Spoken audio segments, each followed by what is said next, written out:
UDF സ്ഥാനാർത്ഥി Francis ജോർജിന് Kaduthuruthy assembly മണ്ഡലത്തിലും ഭൂരിപക്ഷം കിട്ടും.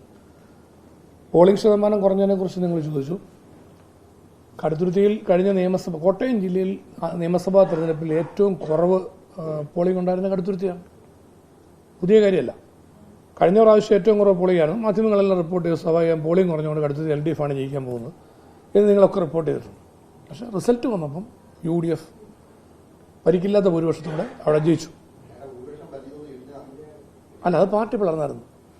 പാർട്ടി പിളർന്നപ്പോഴത്തേക്ക് ഞങ്ങളുടെ കൂട്ടത്തിലുള്ള ഒരു മേജർ പോർഷൻ ഇടതുപക്ഷത്തേക്ക് പോയല്ലോ. അപ്പോൾ ആ മേജർ പോർഷൻ ഇടതുപക്ഷം കൂടെ ചേർന്ന് കഴിഞ്ഞാൽ 15,000 വോട്ടിന് ജയിക്കുന്നതാണ് കടുത്തുരുത്തിയിൽ അന്ന് അവർ പറഞ്ഞത്. ജനങ്ങൾ തീരുമാനിച്ചത് 4,500 വോട്ടിന് എന്നെ ജയിപ്പിക്കാനാണ്. അപ്പോൾ അങ്ങനെ വന്നപ്പോൾ UDF ജയിച്ചു. അപ്പോൾ അവിടെ തിരുവനന്തപുരം രാധാകൃഷ്ണൻ സൂചിപ്പിച്ച പോലെ പോളിംഗ് ശതമാനം കുറഞ്ഞു എന്നുള്ളത് കടുത്തുരുത്തിയിൽ പുതിയൊരു കാര്യമല്ല.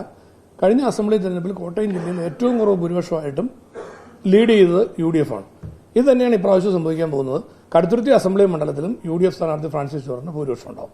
ആ ഭൂരിപക്ഷത്തിന്റെ കാര്യത്തിൽ മൊത്തം വരുമ്പോൾ എല്ലാ മണ്ഡലങ്ങളുമായിട്ട് ഇപ്പം ഇന്നത്തെ ഞങ്ങൾ പ്രാഥമികമായ വിലയിരുത്തലനുസരിച്ചാണെങ്കിൽ 7 അസംബ്ലി മണ്ഡലങ്ങളിലും UDF സ്ഥാനാർത്ഥി ഫ്രാൻസിസ് ജോർജിന് വ്യക്തമായ ലീഡ് കിട്ടുന്ന വിധത്തിലാണ് ഇതിന്റെ ഞങ്ങൾക്ക് ഇപ്പോൾ കിട്ടിയ പ്രാഥമിക റിപ്പോർട്ടുകൾ ചൂണ്ടിക്കാണിക്കുന്നത്. വിശദാംശങ്ങൾ പിന്നീട് പറയാം.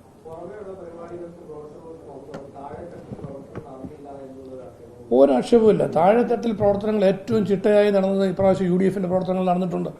ഞങ്ങൾ ഓരോ ആഴ്ചയിലും 7 ആഴ്ചകളിൽ കൃത്യമായ റിവ്യൂ മീറ്റിംഗുകൾ ശ്രീ തിരുവനന്തപുരം രാധാകൃഷ്ണന്റെ അധ്യക്ഷതയിൽ ചേർന്ന് 7 അസംബ്ലി മണ്ഡലത്തിലെ ന്യൂനതകൾ പരിശോധിച്ച് ആദ്യത്തെ ആഴ്ചയിൽ തന്നെ ഞങ്ങളുടേതാണ്. അപ്പോൾ ഞങ്ങൾക്ക് ചിഹ്നം കിട്ടുന്നതിനുള്ള താമസം വന്നു.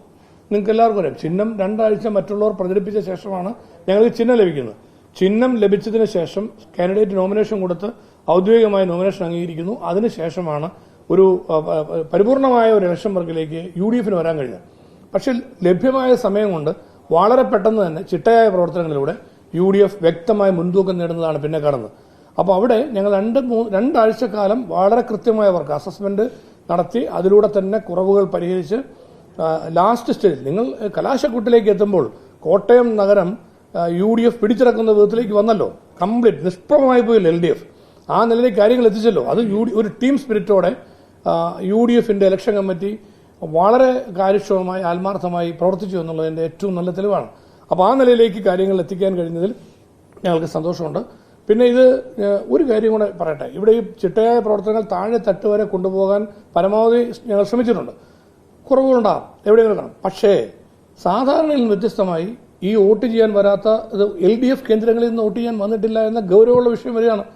നിങ്ങൾ UDFന്റെ വോട്ടാണ് വരാത്തത്, അതാണ് പോളിംഗ് ശതമാനം കുറഞ്ഞത് എന്ന രൂപത്തിൽ പറഞ്ഞതിന് മറുപടി ഞങ്ങൾ പറയുകയാണ്. LDF കേന്ദ്രങ്ങളിൽ വ്യാപകമായ അസംതൃപ്തിയും അതുപോലെ തന്നെ വോട്ട് രേഖപ്പെടുത്താൻ വേണ്ടി ആളുകൾ പല കാരണങ്ങളുണ്ടാകാം.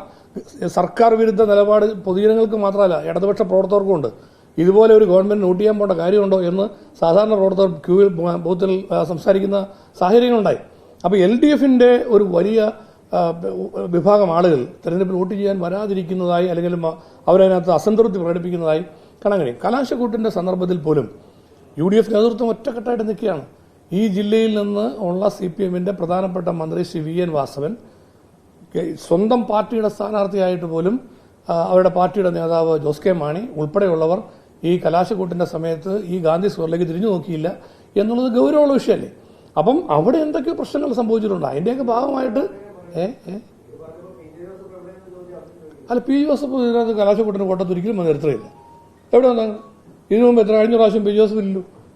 അതിനുപകരം ഞങ്ങൾ ബാക്കി പാർട്ടിയെ പ്രതികരിക്കുന്ന ബാക്കി ഭാരവാഹികൾ എല്ലാവരും ഉണ്ടല്ലോ. അവിടെ ഫുൾ ടൈം നിൽക്കില്ല, ഇലക്ഷൻ കമ്മിറ്റി ഫുൾ ടൈം നിൽക്കുകയാണ്.